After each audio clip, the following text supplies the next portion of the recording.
Hi everyone, so just wanted to give you a bit of an update and let you know what's going on with the job retention scheme, coronavirus job retention scheme, which is the scheme that pays you 80% of wages.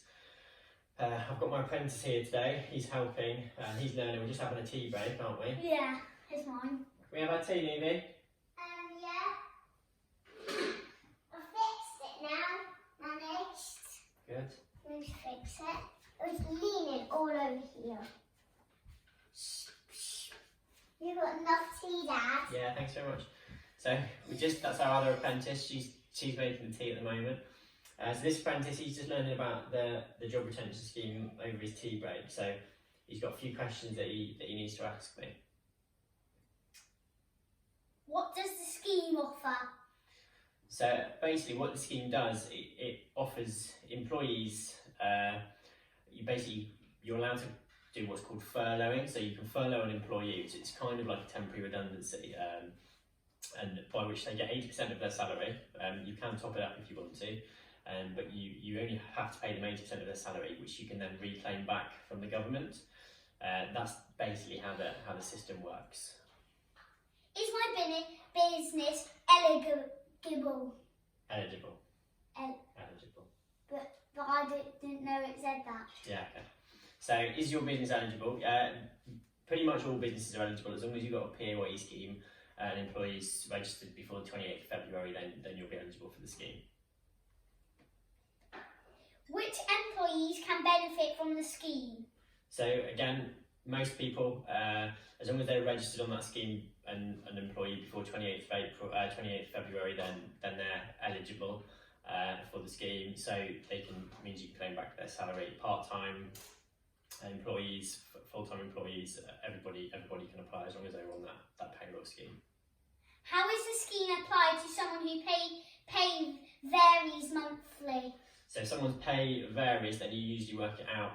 There's two ways of working out. If they've been with you 12 months, you can work out on an average monthly basis, or you can look at the same pay for the same month last year, okay, and you can choose the higher of those two. If somebody has not been with you for 12 months, you can pro-rata it or average it for the period they've been with you. If they've been with you, say, for part of February, you pro-rata it dependently. Yeah, that's pretty much how it will work. How do I make a claim for the scheme and what do I need? So first thing you need to do is let the employees know once you've decided who to furlough and if you need to furlough. So let them know and give them that in writing. Even here, back at home, we're having to furlough some employees, so I can kind of demonstrate that. Nevie? Yes. Can you pop in? Yes. I'm sorry, but we're going to have to furlough you, which means you can't do any work for 3 weeks for us, okay? Okay. So, but you can still play, so that's lucky. And I'm not going to play. Okay, fine. But then, so we're going to give you this letter, it tells you all about it, okay? But you'll be back to work with us soon. Thank you very much for the tea in the meantime. Bye. Bye. Hopefully your furloughing goes better than mine. But that's basically how you do it. They can't come back for 3 weeks. So 3 weeks is the minimum to furlough somebody, and they can't do any work in the meantime. That's quite important. If you reduce their hours, then that doesn't enable them to be furloughed. How will I receive funding via the scheme?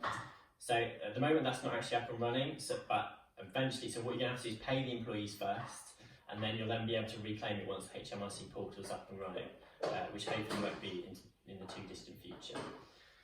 And that's it really. The only other bit I wanted to tell you about separately is about directors' pay. So there's been a lot in the press, and a lot, particularly between accountants, about whether you can furlough a director. So the answer to that basically is that yes, you can. You can furlough a director as long as the business stops not trading, but they can still continue to keep the company going and fulfil the statutory obligations as a director. But as long as they're not actually continuing to work, that's the important thing. As long as they're not, then you can furlough yourselves as directors, and that means that you're eligible for the PAYE part of your pay back as a claim when you claim back from HMRC, but it's only the PAYE bit, not the dividend. Hopefully that's given you a bit of a flavour, and that's for most of the questions that I'm getting asked at the moment. Have you learned all about furloughing? Yeah. Yeah. So hopefully that's been helpful. Cheers guys, see you soon.